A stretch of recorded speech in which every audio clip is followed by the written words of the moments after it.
वंदे मातरम. सप्रेम नमस्कार मित्रांनो. जागतिक पातळीवर संशोधकांमध्ये आज प्राधान्याने चर्चिला जाणारा बायोलॉजिकल एज, जैविक वय, हा विषय आपण समजावून घेत आहोत. याविषयी पहिल्या भागामध्ये आपण चर्चा केलेली आहे. या दुसऱ्या भागामध्ये आपण शरीराचे वय कसे मोजतात त्याविषयी जाणून घेणार आहोत. संशोधकांनी जैविक वय मोजण्यासाठी 3 प्रमुख पद्धती सांगितल्या आहेत. पहिली, फंक्शनल मेजरमेंट्स. फंक्शनल मेजरमेंट्स यामध्ये शरीर प्रत्यक्षात किती सक्षम आहे हे पाहिले जाते. त्यामध्ये त्या व्यक्तीचा चालण्याचा वेग, हाताची पकड किती मजबूत आहे, खुर्चीवरून उठण्यासाठी किती वेळ लागतो, संतुलन कसे टिकते म्हणजे बॅलन्स टिकते का, शिड्या सहज चढता येतात का, दैनंदिन कामे स्वतः करता येतात का, या सर्व गोष्टी वृद्धत्वाचे महत्वाचे निर्देशक मानल्या जातात. अनेक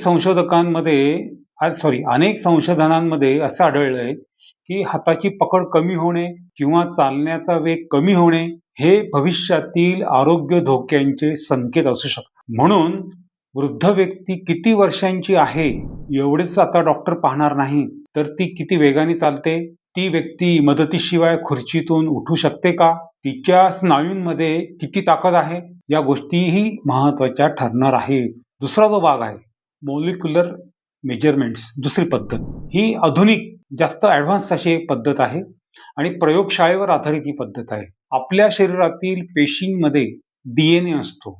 याच बदलांच्या आधारावर काही वैज्ञानिक मॉडेल्स तयार करण्यात आलेली आहेत. त्यांना एपिजेनेटिक क्लॉक्स असे म्हटले जाते. उदाहरणार्थ हॉवर्थ क्लॉक, फेनो एज क्लॉक, ग्रीम एज क्लॉक आणि ड्युनिडीन पीस अशी अनेक मॉडेल्स विकसित झालेली आहेत. काही मॉडेल्स शरीराचे अंदाजे जैविक वय सांगण्याचा प्रयत्न करतात, तर काही मॉडेल शरीर किती वेगाने वृद्ध होत आहे याचा अंदाज देतात. याशिवाय रक्तातील काही प्रथिने, दाह निर्माण करणारे घटक, हार्मोन्स, चयापचयाशी संबंधित रेणू यांचाही अभ्यास केला जातो. मित्रांनो, यामध्ये प्रामुख्याने प्रोटिओमिक्स, मेटाबोलिमिक्स आणि ट्रान्सक्रिप्टोमिक्स यासारख्या आधुनिक तंत्रज्ञानाचा वापर होतो. सोप्या भाषेत सांगायचं तर शरीराच्या आत सूक्ष्म पातळीवर कोणते बदल होत आहेत याचा मागोवा घेऊन जैविक वयाचा अंदाज बांधला जातो. तिसरी पद्धत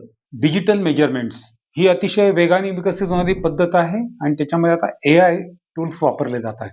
डिजिटल मेजरमेंट्स मध्ये आज बघा अनेकांच्या हातामध्ये स्मार्ट वॉच किंवा फिटनेस बँड असतो. दिवसभरामध्ये आपण किती पावले चाललो, हृदयाचे ठोके किती आहेत, झोप किती झाली, झोपेची गुणवत्ता कशी आहे, व्यायाम किती केला, रक्तातील ऑक्सिजनची पातळी किती आहे, याचा डेटा सतत जमा होत असतो.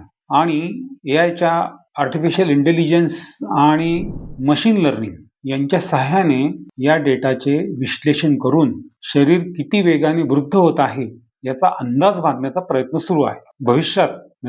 भविष्यामध्ये आपल्या मोबाईलवर असा मेसेज येईल, तुमच्या झोपेची गुणवत्ता कमी झाली आहे, गेल्या महिन्यात तुमची शारीरिक हालचाल घटली आहे किंवा तुमच्या जैविक वयाशी संबंधित काही निर्देशांक सुधारलेले आहेत. असा जर अहवाल तुम्हाला याच्या पुढे जर मिळाला तर आश्चर्य वाटायला नको.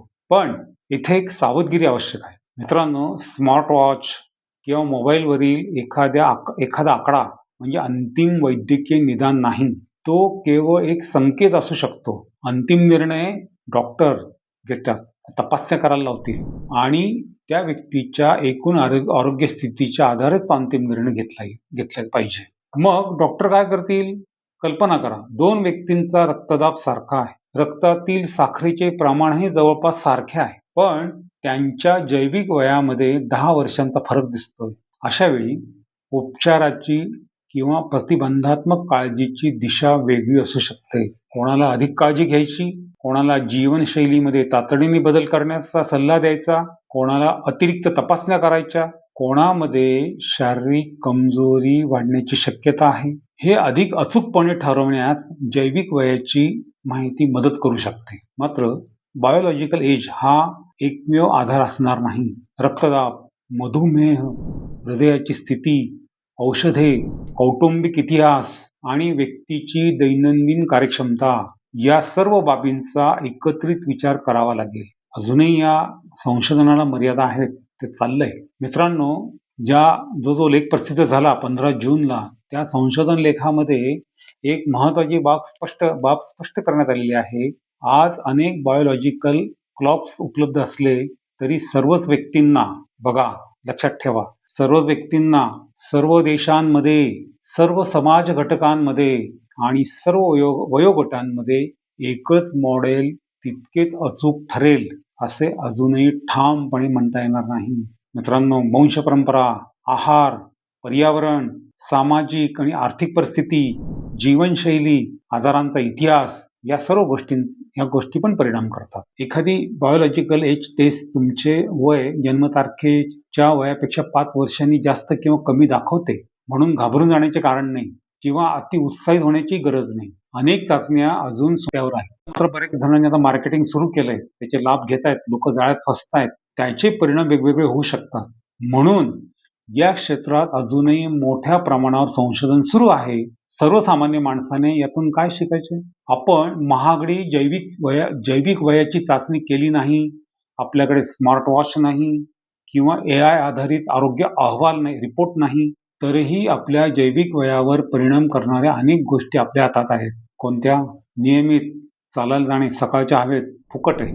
स्नायू बळकट करण्यासाठी योग्य ते व्यायाम करायचे. संतुलित आहार, पुरेशी आणि नियमित झोप, तणावाचे योग्य व्यवस्थापन, धूम्रपान टाळणे, सर्वात महत्त्वाचं मद्यपान टाळणे किंवा मर्यादित ठेवणे, शिव्या देऊ नका मला, मधुमेह आणि रक्तदाब नियंत्रणात ठेवणे आणि सामाजिकदृष्ट्या सक्रिय राहणे. मोबाईल, फेसबुक, व्हॉट्सॲपवर बाहेर पडा. या गोष्टी आजही सर्वात प्रभावी मानल्या जातात. वृद्धत्व थांबण्याचा चमत्कारिक उपाय आज उपलब्ध नाही. मित्रांनो, काळ नावाची जी कानस आहे ना, काळ नावाची कानस बघितली का? कानस हळूहळू मानवी देहाला झिजवत असते, पण शरीराची कार्यक्षमता अधिक काळ टिकवण्याची शक्यता जी आहे ती कुठे आहे? आपल्या दैनंदिन सवयीमुळे वाढू शकते. पुन्हा त्या ययातीची कथा आठवते. मित्रांनो, ययाती राजा पुन्हा तारुण्य प्राप्त करण्याच्या ईर्षेने पछाडलेला होता, पण हजारो वर्ष उपभोग त्यांनी घेतला, पण केवळ तरुण शरीर मिळाल्याने त्याच्या इच्छा, अस्वस्थता किंवा अतृप्ती संपली नाही. त्यातून एक महत्त्वाचा तात्विक संदेश मिळतो. तरुण दिसणे, तरुण शरीर मिळणे आणि निरोगी समाधानी जीवन जगणे या 3 वेगवेगळ्या गोष्टी आहेत. आधुनिक विज्ञानाचे ध्येय ययातीप्रमाणे दुसऱ्याकडून तारुण्य घेणे नाही. विज्ञानाचा प्रयत्न काय? आपल्या स्वतःच्या शरीरातील वृद्धत्वाची प्रक्रिया समजावून घेणे, आजारांचा धोका आधी ओळखणे आणि आरोग्यपूर्ण जीवनाचा कालावधी वाढवणे. यालाच इंग्रजीमध्ये हेल्थ स्पॅन असे म्हटले जाते. आणि लाईफ स्पॅन म्हणजे आपण एकूण किती वर्ष जगलो, पण हेल्थ स्पॅन म्हणजे त्या आयुष्यातील किती वर्ष आपण निरोगी, कार्यक्षम आणि स्वावलंबी राहिलो असा होता. आणि म्हणूनच ययातीची कथा आणि बायोलॉजिकल एज संशोधन, या बायोलॉजिकल एजवरील संशोधन यांना एका वाक्यात जोडायचे झाल्यास असे म्हणता येईल, हेल्थ स्पॅन म्हणजे त्या आयुष्यातील किती वर्ष आपण निरोगी, कार्यक्षम आणि स्वावलंबी राहिलो असा होता. पुराणकथेने तारुण्याचा प्रश्न विचारला. पुराणकथेने काय विचारलं? तारुण्याचा प्रश्न विचारला. आधुनिक विज्ञान निरोगी वृद्धत्वाचे उत्तर शोधतंय. म्हणून मित्रांनो, आपल्या जन्मतारखेवर आपले नियंत्रण नसते, पण आपल्या शरीराचे खरे वय किती वेगाने वाढेल यावर काही प्रमाणात आपला प्रभाव नक्कीच असू शकतो. आधुनिक विज्ञान आता केवळ तुमचे वय किती हा प्रश्न विचारत नाही. ते काय विचारतंय?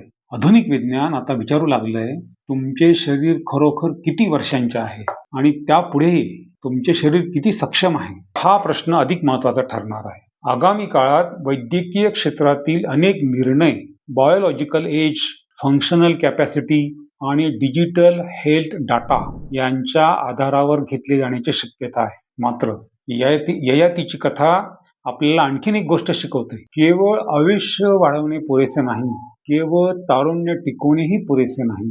त्या आयुष्याला आरोग्य, संतुलन, समाधान आणि अर्थ मिळणेही तितकेच महत्त्वाचे आहे. मित्रांनो, जागतिक आरोग्य संघटना WHO हिचं हेल्दी एजिंग विषयी काय म्हणते? कार्यक्षमतेवरती भर देते ती संस्था. म्हणजे जास्त वर्ष जगणे हा एकमेव उद्देश नाही, शेवटपर्यंत कार्यक्षम, स्वावलंबी आणि सन्मानाने जगणे हा खरा उद्देश आहे. हेच बायोलॉजिकल एज संशोधनाचेही अंतिम ध्येय आहे. या विषयावर एक पार्ट 1 पण तयार केलेला आहे. प्राथमिक माहिती या विषयाचीच दिलेली आहे, तो पण अवश्य बघा. मित्रांनो, या पुढील काळामध्ये आपण मानवी आयुष्याची पुढील क्रांती नेमकी काय असू शकते, वृद्धत्वाची गती खरोखर कमी करता येईल का, आणि या विषयावर आयुर्वेद आणि भारतीय आरोग्य परंपरा काय सांगतात, हे आपण जे तज्ज्ञ मंडळी आहेत आणि जे काही संशोधन उपलब्ध आहे त्याच्या आधाराने जाणून घेणार आहोत. मित्रांनो, आपल्याला हा व्हिडिओ आवडला असेल, विषय महत्त्वाचा वाटला असेल तर व्हिडिओ लाईक करा, आपल्या मित्रांना शेअर करा, विविध ग्रुपमध्ये शेअर करा आणि आपलं हे जे ॲक्युरसी इन्साइट्स चॅनल जे आहे ते तातडीने मात्र सबस्क्राईब करायला विसरू नका. पुन्हा भेटूया एका नवीन पण संशोधनावर आधारित विषयासह. जय हिंद.